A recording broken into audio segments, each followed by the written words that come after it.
first quarter. Now we in the fourth quarter, man. Siraj, special number 418. Do you know why that number is significant? Why is 418 significant? As of today, we need 418 followers on Instagram to hit 10K. To hit 10K? To hit 10K. Honestly, I feel like we're very close. I feel like a few more clips from this episode specifically, we're gonna get it. Yeah, I think the Instagram algorithm, as of recent, as in this past week, we've been climbing up a steep hill, but I think we're close. No, but the engagement's still pretty high. Honestly, it's very high. Our Instagram followers, they're ride or die with us.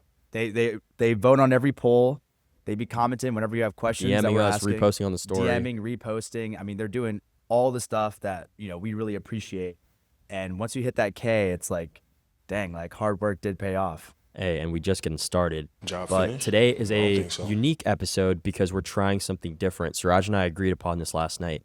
Why don't we do a Diet T4Q style type show where we're basically jam-packing the biggest news, take out a lot of the fluff that we normally do and some filler fun topics. Which are sometimes great. Which don't are get me great, wrong. and which we will probably go back to in our frequent programming. But we want to try something new and see how it does. Our goal is to try to get this under 35 minutes or around 35 minutes, maybe 40 minutes. But I don't know. What do you think we can do this? I think so. And All right. without further ado, let's start it off, Sid. Let's get into it. So sports team ownership has been the hot topic of the last few months. I feel like everybody from content creators to the New York Times and big non-sports media companies have been talking about sports ownership. So everyone from last week, we talked about Bob Iger and Josh Kushner buying the LA Lakers at $12.5 billion. You have, Vinod Khosla about the Seahawks a while ago. We still have a bunch later in this show, but we just chose this headline piece because it's the biggest one that happened since then.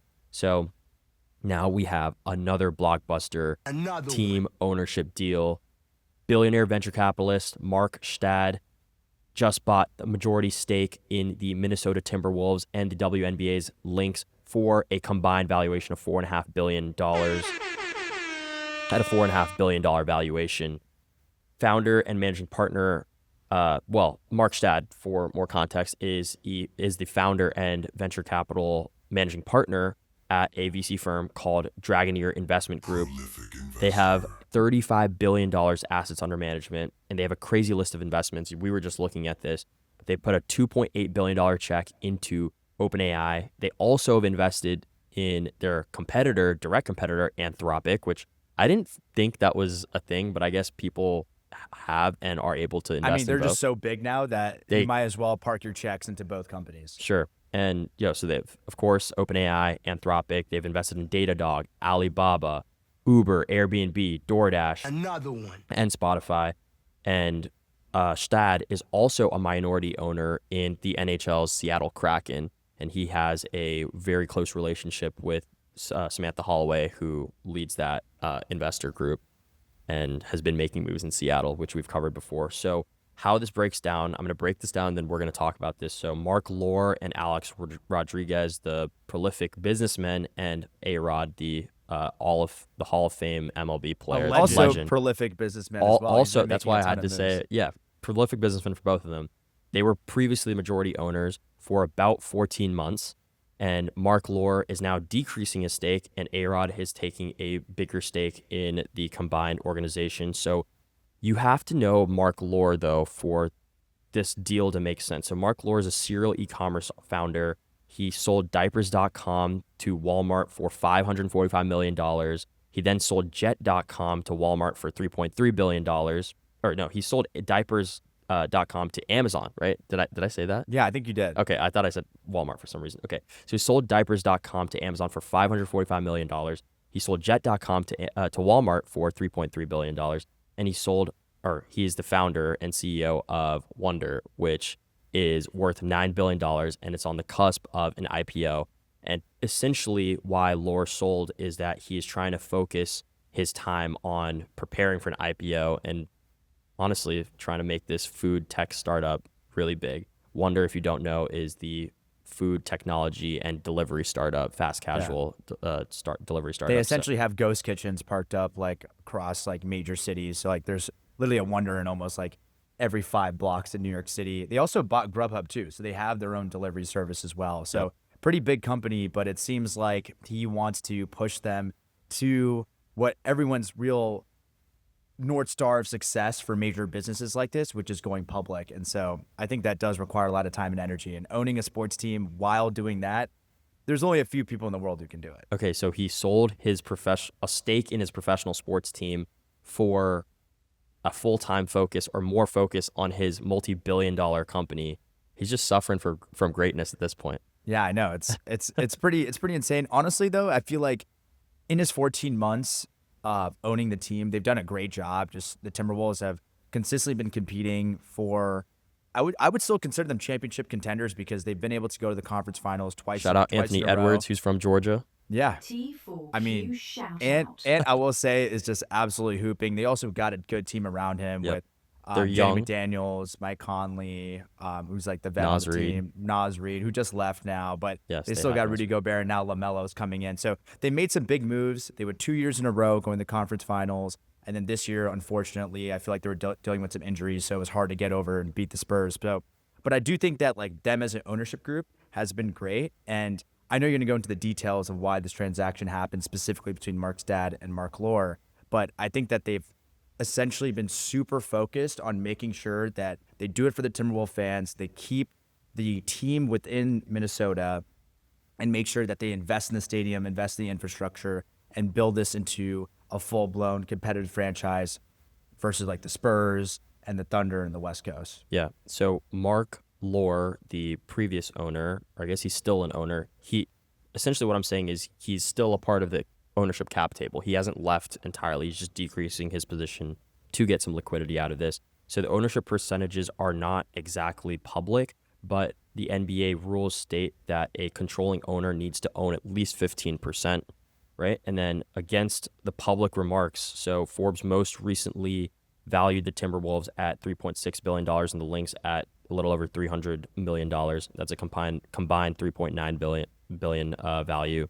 And they just bought in Stad just bought in at a $4.5 billion valuation. So it's a 15% premium. I feel like everyone's paying premiums. No one's getting deals anymore that we know of, at least, right? When they come into ownership groups. But okay, so like, I have a funny tweet that I want to pull up, but I don't know if it's the right time. Is there anything else that we want to break down about this deal? Yeah, so one specific nuance about this deal that makes it really interesting is, like I was saying, doing it for the fans.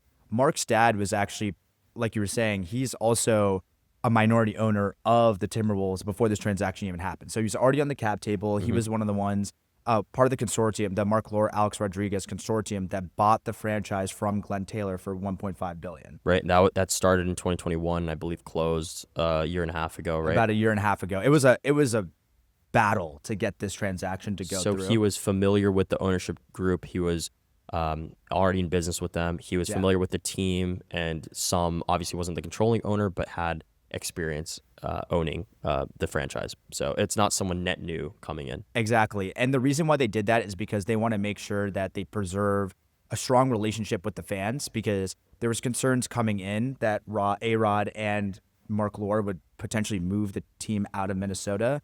They assured that wasn't the case, and clearly based on the ownership, they've done a great job making sure that they're doing it for the fans. And so they didn't want to do like a full-blown bidding process because yes, you can get a higher price. And he actually said that he could have gotten a higher price tag for this transaction, but he wanted to just give it specifically to Marc Stad to keep it within that consortium and make sure that the mission stays aligned. So honestly, big props to Marc Lore for doing that.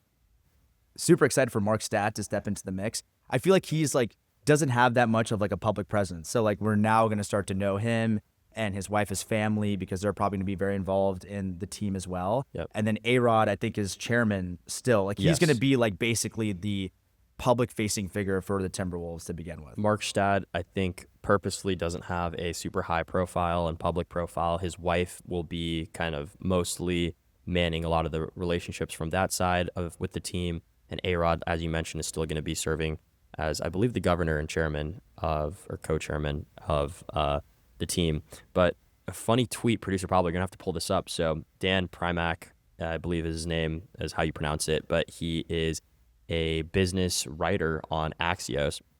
had a really funny tweet that got engagement from a bunch of heavy hitters in VC.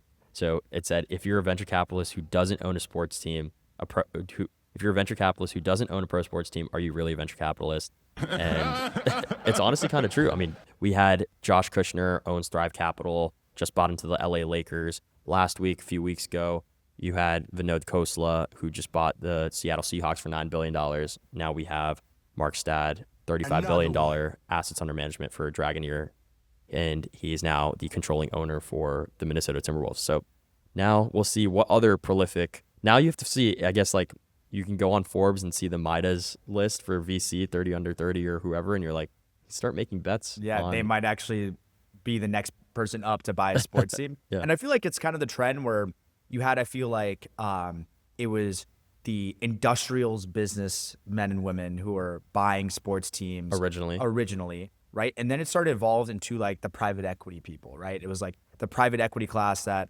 them individually were buying sports teams. Obviously you have, the Josh Harris, David Blitzer, Tony Wrestlers of the world that come from the private equity space. And I feel like this next evolution is the venture capitalists. So it seems like there's going to be, continual evolution of who like the next buyers are.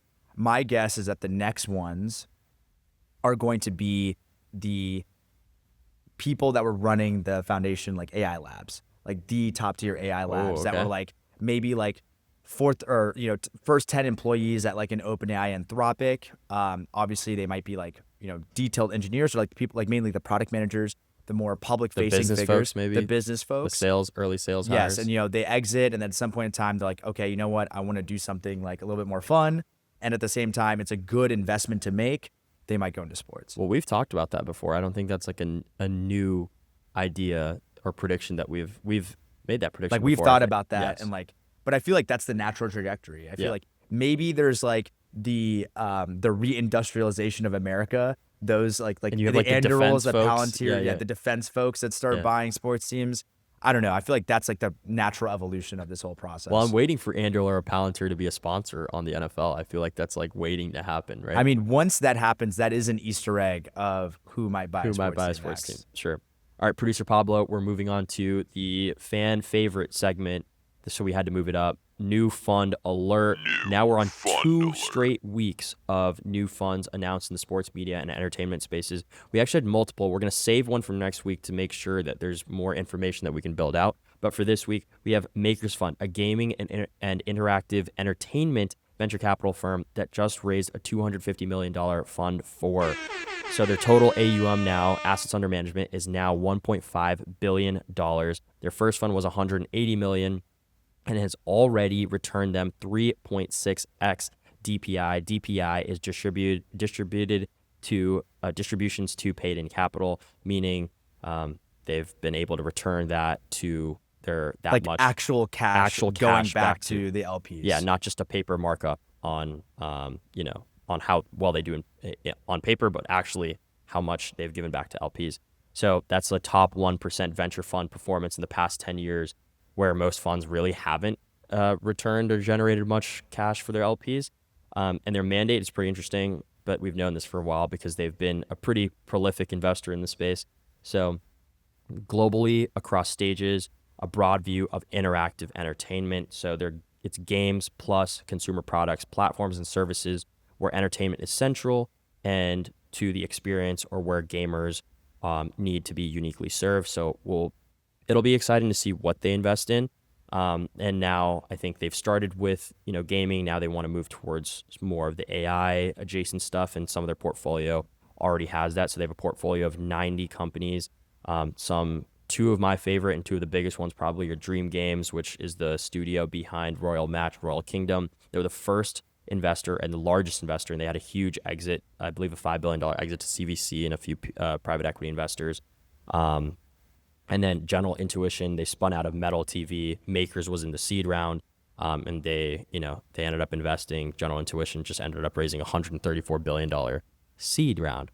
So we'll see how that happens and how all these things progress. But it's interesting. I think we've been covering General Catalyst for a while in their customer value fund, where you have venture capital firms that are creating investment vehicles that aren't pure, equity type of transactions. So Michael Chung, who is the general partner at Makers, he said there's going to be financing tools beyond just equity. They'll use project financing and marketing financing, not just venture equity. So maybe money for companies to acquire customers and then are paid back on that behalf, right? So companies and founders aren't diluted, and trying to be kind of creative with the way they help startups grow. So I mean, that's the way to go. It seems like, look, if you run a fund, make money, right? You can have a strategy where it's like, hey, like we just want to write, early stage venture checks, but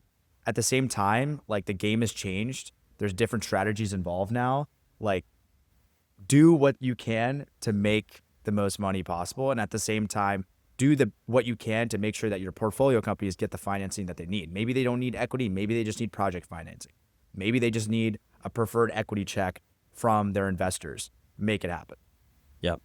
Well, moving on to Money Moves, where we cover the sports business news surrounding professional sports teams and leagues.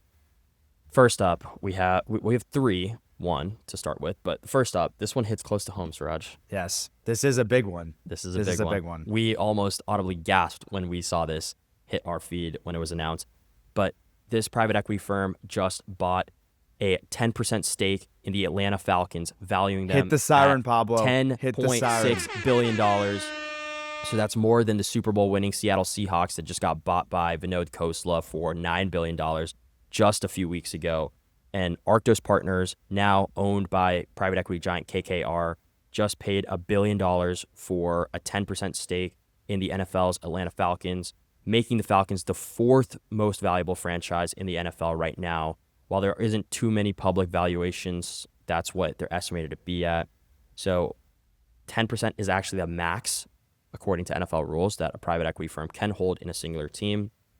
Arthur Blank still owns roughly 73% of the franchise. It's unclear if he's selling his stake or if it's mostly minority investors and minority kind of LPs that are in Falcons. So Sportico reported the deal that will be done in 3 tranches, and the first tranche is 7.5%. So I think we'll break up the last bit, in future times, but at least the first transaction will be 7.5% of the Falcons.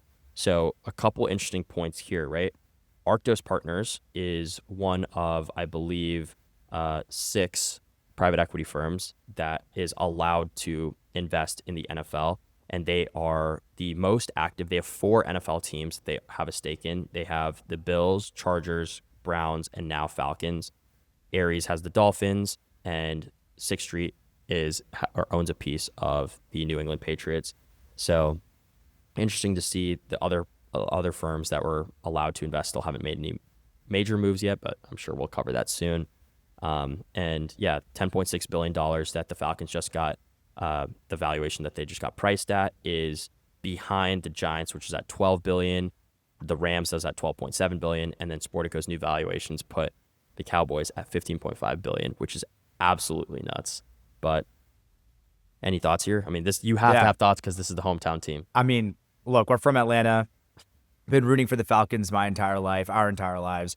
And here's what I'll say. $11 billion or close to $11 billion is an insane number. And a lot of people might be asking, like, how are the Atlanta Falcons worth that much? I mean, you look at just performance, like, on the field, it hasn't been, what we wanted, Pretty lackluster. It's been a bit lackluster, but here's the thing, though.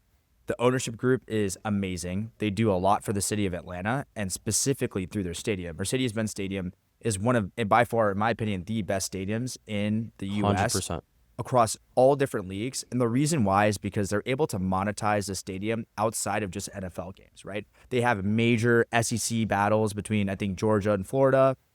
They also have Georgia Tech. They also have college football playoff games as well. I believe that I read a stat. I think it was like they have 150 events throughout the year at Mercedes-Benz Stadium. So at least if that's, let's say, an event a day, right? You're able to monetize the stadium at least about a half of the year, right? Or a little bit less than half the year, which is quite efficient compared to other stadiums, right? Where you only have like 8 to 9 home games per year. And then if you don't have enough events, then at some point in time, it's like you're just not able to bring as much checks in. So I think that this is a great deal, great investment. The fact that Arthur Blank also still owns 73% of the franchise Wild. is absolutely bonkers. And he said he wanted to keep it within the family. So I think his son now is EVP of strategy within the Falcons organization. I believe he's a reader of the fourth quarter too. So he was in the NFL junior rotational program. So I think he's definitely trying to keep it within the family. Yeah. I also think that there's signs to come where some of that money that's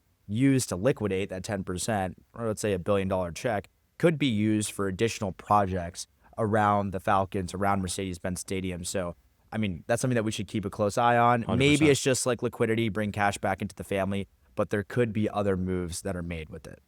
Moving on to the second piece of money moves, Woody Johnson, the owner of the New York Jets and Crystal Palace FC, just bought a minority stake in the F1 Aston Martin team and is taking over as vice chairman of the board. So if you're wondering where he got his money, which I immediately searched up, where do these people get their money? He's got a special last name, Johnson, as in the $651 billion giant Johnson & Johnson. So the big medical, research company, I guess, is a pharmaceutical company. And while valuation for this specific deal is undisclosed, the average F1 team is worth about $3.4 billion from last year, and they're up about 50% in valuation year over year, which is absolutely shocking. Yeah. There's been a huge increase in viewership and adoption for F1, so that tends to make sense. Also, they infiltrated the U.S. market, which is how you get viewership numbers up, broadcast deals up. I think it's it kind of made sense. So just the momentum, you get that 48% jump. I don't know if they can sustain it, but that's still crazy. So the rest of his portfolio is pretty cool though, because he bought the Jets in 2000 for $635 million. Talk about a steal.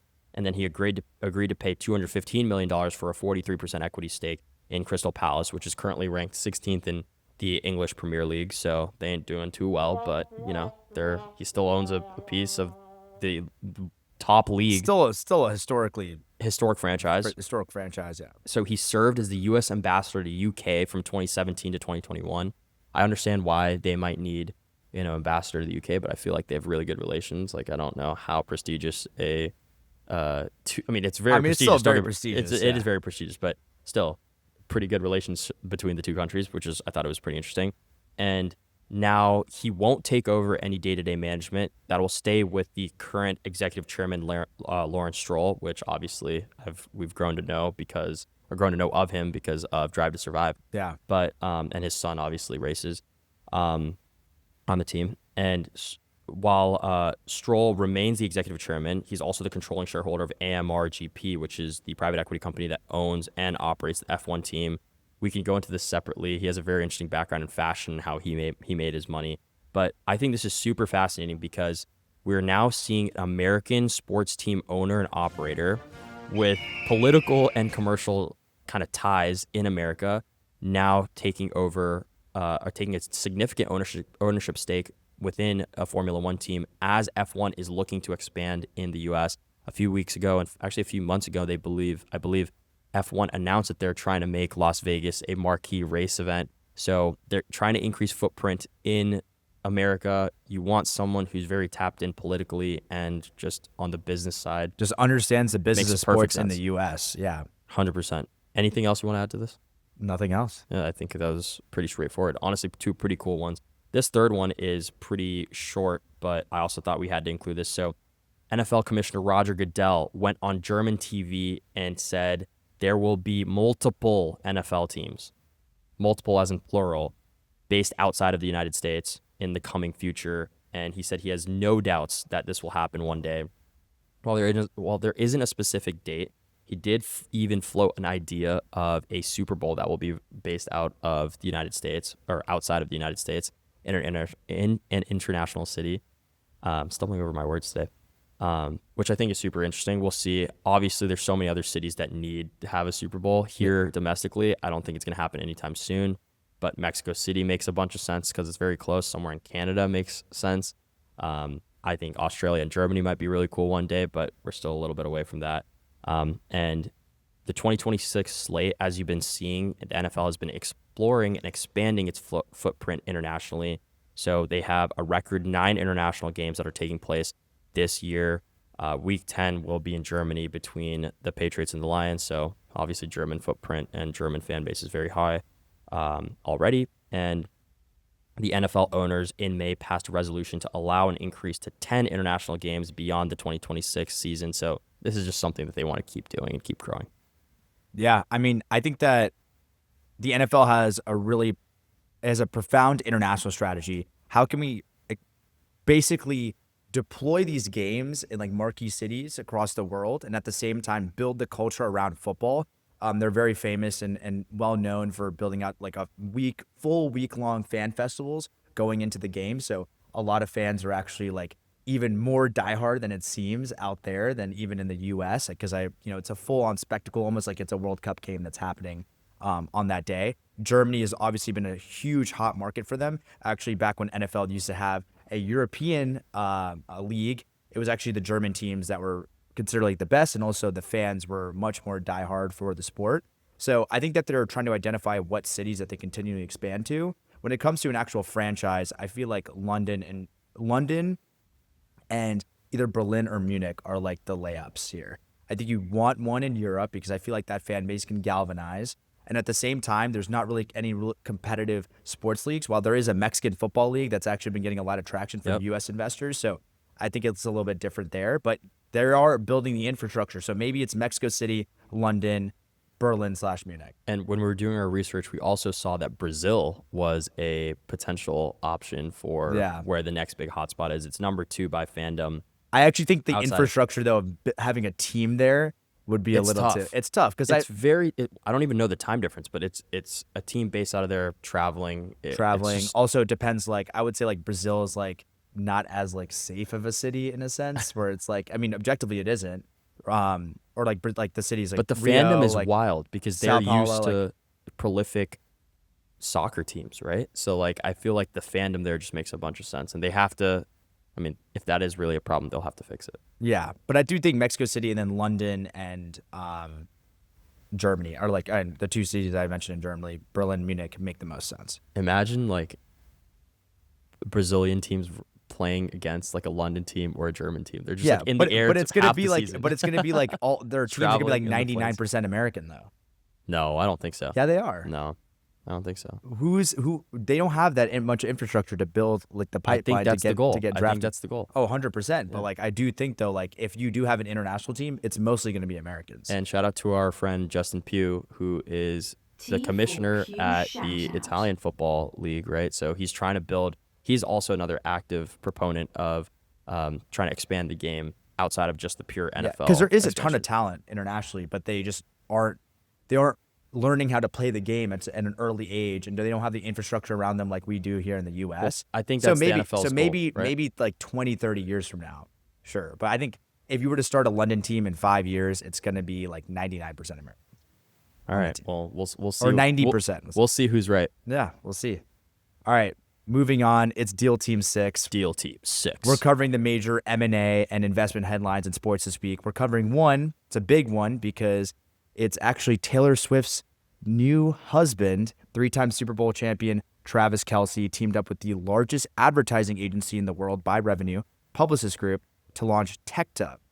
It's a first-of-its-kind NIL consulting and advisory platform. So I'll tell you a little bit what TEKTA does. It helps brands identify, activate, and measure partnerships with collegiate athletes and universities as NIL is emerging as a very powerful opportunity for brands to connect with younger demographics. So let me break down how big this opportunity is for you and also why TEKTA even exists. So NIL is currently a $4.5 billion market opportunity, and according to Open Doors, college athletes are actually an undervalued marketing channel. So student athletes average a 5.7% engagement rate on social media when they're doing paid ads or any endorsement deals, compared to 1.9% for traditional influencers. So it seems that student athletes are able to connect, especially with a younger demographic, and it's helping brands. The biggest issue, though, is that it's an opportunity, but the landscape is so fragmented, and it makes it very difficult to build scalable NIL programs because brands have to navigate multiple athlete representatives, agents, universities, conferences. There's also a bunch of compliance requirements, from conference to conference, and so it makes it very difficult for brands to make these deals. It's not like professional sports where you have to work with like 4 big sports talent agencies to make deals happen with athletes. Now, here's the thing. It's Travis Kelce, it's Publicis, then Travis's sports talent agency, 3 Art Sports, that's going to help bring the infrastructure for NIL marketing. This is really cool. So they're also an operating partner, 3 Art Sports. They're giving access to its deep NIL network, which includes 45,000 D1 student athletes and 68 Power 4 universities. So they're essentially going to be the broker for Publicis to do their advertising and marketing channel for brands to connect with these college athletes. So I think it's a really, really interesting strategy. And for those who don't know, like the Publicis Group, like what they are known for. So they're the biggest company that major brands outsource marketing, media buying, and PR to. So a few clients that they work with are L'Oreal, Disney, Procter & Gamble, LVMH, Walmart, literally like every big company. And they span the spectrum. They go everywhere from Walmart, which is probably the common everyday buyer, to LVMH, which is a premium luxury buyer and brand. So this is really cool. No, yeah. And I think what's really interesting about this, though, is that Publicis is like making a full push into sports. Actually, earlier this year, they bought the marketing agency 160over90, which is like they do like sports and culture marketing. They actually were part of WME, and they were acquired by WME for $200 million in 2019. So they're a massive agency worldwide. They have 670 employees. They're huge. At the same time, they launched Influential Sports this year, which connects influencer brand marketing with sports fans. So like, how can we get more influencers involved in the sporting ecosystem so brands can kind of infiltrate the sports fans? And then they also brokered a strategic partnership with Magic Johnson Enterprises to get more connections into major sports organizations, teams, and players. So they're making a big push into sports. And I think that Travis Kelce is the one who's kind of like leading the initiative. So it's pretty cool to see. I mean, we've covered Travis Kelce's investment portfolio before. It's literally second to none. It's honestly insane to see. He's winning in life. He's Taylor Swift is a wife, and now Travis Kelce owns a stake in the Guardians as well. So the Guardians, Sleep Number, Six Flags. He bought he's doing activist investor there, stake, Garage Beer, Alpine F1. I mean, this guy is really, I'm a big fan of the moves he's making. Agreed. And the last thing that I want to say about this is that Travis Kelce is so well positioned here because he actually has his own media company, New Heights. He does it with his brother, right? They have a big podcast. So he understands the media game, which is perfect for developing strong relationships with like marketing and also brand sponsorships, because that's how you make most of your money in media to begin with. So I feel like he's like the perfect athlete to be positioned to launch a company like TEKTA. He's built a great team around him, too. Whoever's doing a lot of the business stuff around him, keep doing it. Yeah. You guys are crushing. It seems like 3 Art Sports is the one that's kind of helping out here. So yeah. Moving on to our emerging leagues section, is this a $1 billion opportunity? So new capital, new game formats. We all hear what's happening, but nobody's really covering what's happening on the new emerging league front, right? Where the money is going and what's actually being built. And we ask ourselves, is this worth $1 billion? So we actually have a very interesting one that I was diving into, and it got more interesting as I was going into it when I was researching this one. So a woman who sold a software chip company for $6.5 billion decided her third act was taking over professional softball, and she might be rolling up the entire sport. Ready? So Renée James is a beast. She was the former president of Intel, founder of Ampere Computing, which sold to SoftBank for $6.5 billion, and now has a sports investment firm called Rule42 Sports Group. Not only did she invest in a pro softball league, which I'll get into in a second, she bought a softball media company and built an AI recruiting tool. So stay with me here, okay? Ready? So first, we're going to touch on investment in Athletes Unlimited Softball League, AUSL. So she just became the largest investor in Athletes Unlimited Softball League, a pro league with 6 teams that plays over one short summer season, with major investors including the MLB league office itself and the ownership group of the Milwaukee Brewers, which is a MLB team, in addition to a few other investors that are super high profile in the space. So they've had 732,000 viewers for the championship on ABC, a record for pro softball, and the first ever on TV broadcast. They had 25 sellouts. Merchandise is up 110%. They're averaging 375,000 viewers per game on ESPN, and that's up 150%. So they just signed now a multi-year deal with ESPN to increase their arrangement to up to 3 years. and they're now doing a slate of 50 AUSL games across the 2026 season, and the game 1 of championship is on ABC for the first time, like I mentioned. So the second thing is the acquisition of Softball America. Okay, so Rule42, they invested in AUSL, and then they bought 100% of Softball America, a news website and prospect rankings publication that ranks high school and pro and college players within softball. Okay, so now you have two things. Now you're starting to see a little. I'm seeing this trend. I'm seeing the trend, and I have some thoughts here, but I want to hear if there's more. Okay, there's one last piece, right? Okay. So you have the pro league, you have the media component that helps funnel up who's being known and gets recruited. Who's like qualified? Who gets recruited to play Exactly. professionally? And with her tech background, she was like, I'm not leaving anything on the plate for somebody else to eat. She's also eaten it. She's now building the AI tech layer with Rule42 Sports Group, Sports Technology Group. So she's launched just 2 weeks before the AUSL deal happened, an AI-powered athlete discovery platform, free for athletes and families, but charges coaches and scouts, initially for softball and baseball, but she's saying it's going to be used across the slate and be built so it could be across the slate for any different type of sport, so making it sports agnostic. And now she owns, and now she's basically building the tech layer to help these amateur athletes get up to the collegiate level and be noticed by the rest of this industry. I think this is genius. So league, media, AI, tech tools. 100%. All for softball. All for softball to start with. And she's basically built the entire infrastructure for this space. I think this is screaming mega private equity exit, and maybe to Apollo Sports, because they have a Pickleball Incorporated history of rolling up stuff within the space with pickleball.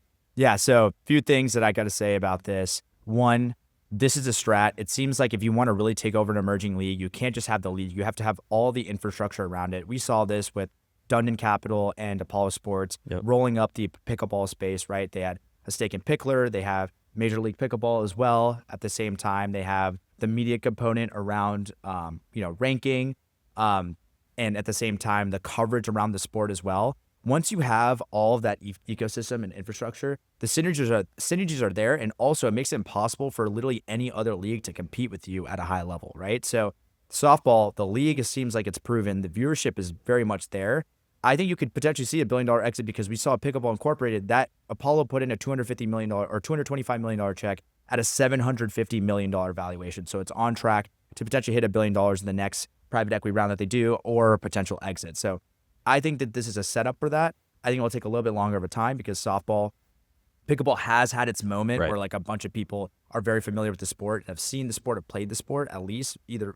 And on a professional level too. I don't think it's as wide known. And it's also pickleball is men's and women, right? Like softball is like much more of a female women's sport. So if that's the case, I think it'll take a little bit more time to develop and going full mainstream. But there were so many other assets within the pickleball deal that were just I'm not saying Apollo is the only potential acquisition opportunity here, but they had manufacturing. But why equipment. Why not the MLB? Why don't the MLB just makes go a bunch and say, of sense. hey, like now we have like a women's division similar to like NBA and WNBA, where like NBA owns 50% of the league. Why don't we have that with this? So supposedly the MLB owns a stake about 20% in the AUSL. So okay, so like I think they just start increasing the stake number, but only if you need the cash. I actually think that Renee is probably like, I don't need to do that. Let me have most of my ownership. Maybe I want to start buying out the MLB so I own most of that's smart. The league. She's a businesswoman, so we'll see what she makes and the move she does. I'm super excited to keep up to what happens. Producer Pablo flashed up the 38-minute mark maybe just a few minutes ago, so let's get through this last bit. We got two of them, both technology related. We always cover what's going on and how tech is disrupting sports, and this time we have a big startup fundraising announcement. Actually happened end of last week. Swish Basket, an AI-powered basketball data tracking platform. They just raised $3.2 million in a pre-seed funding led by Aristagora VC. Cool name. It's a cool name. Actually, I don't know what it means, but I think it does have a deep meaning in another language. The startup produces the proprietary sensor that's mounted above the board of a basketball hoop, and it uses lidar technology, measuring shot accuracy, shooting arc, and even your body's posture during your shot. I think it also has Wow. like video technology as well. I think so. It can be a really helpful tool to help hoopers collect data-backed insights to becoming a better shooter. So like coaches could use it to manage their team and their shooting performance. Like, hey, you're not hitting them as much as that many shots. And look, it's not just the eye test. This sensor is telling you just data-wise, like you need to improve your form. But the second use case, which I think is the most interesting, is that you can use the shooting tracker as a way to connect players online. So athletes can now compete in like global shooting tournaments, challenges, or just a simple game of horse with players across the world. And you can also have like leaderboards where you can measure who's the best 3-point shooter, the best free throw shooter, or like the best, who's really got the mid-range bag, right? It's not just like one game. It's like, hey, like these are accumulation of a ton of games that young athletes can like compete and, challenge themselves to get better with their friends. So you could play IRL with randoms. It's like, how if you had to play basketball with someone online, you would normally play it through 2K or a video game. Now you can kind of do that IRL. So Right. kind of gamifying the IRL experience too. Which I think is pretty cool. And I think is very that's like something that does have some novelty to it. And another thing that I really wanted to note was that Swish was recently in NBA Launchpad's 2026 cohort. For those who don't know what NBA Launchpad is, it's the league's accelerator. They provide resources and support to startups developing cutting-edge tech that can help improve the sport of basketball. They do it every single year, and they actually have like a big like pitch competition basically during the summer league in Vegas. So they actually helped Swish install their basketball sensors in NBA's international schools, and they were able to test out the online competitions with those players as well. They currently have 15 live installations. They want to get to 750 by 2027. I think it's a really cool product. Venture scalable. This I think will be a little bit difficult because it is a hardware and it's like more of like a product than like a full-blown platform or software solution. But shout out to the founder, Joel Barrell. I think people like him that are just focused on improving the game, one aspect after another aspect, is what the sport needs. And I feel like this is something that's a technology that's like not worsening the game in its entirety. In fact, it's actually improving the game by 100%. connecting players in real life. And helping them improve their skills. I Yeah. think all of this opportunity lies in youth. So that's where a lot of the mass market is. And I think people are willing to spend on improvement, practice, training. And this is where probably a lot of that is. And then I think the next auxiliary market is probably entertainment, kind of, if you can create a more customer-friendly pricing where you can just set this up at your hoop at home and you can just gamify it by playing like somebody across the world.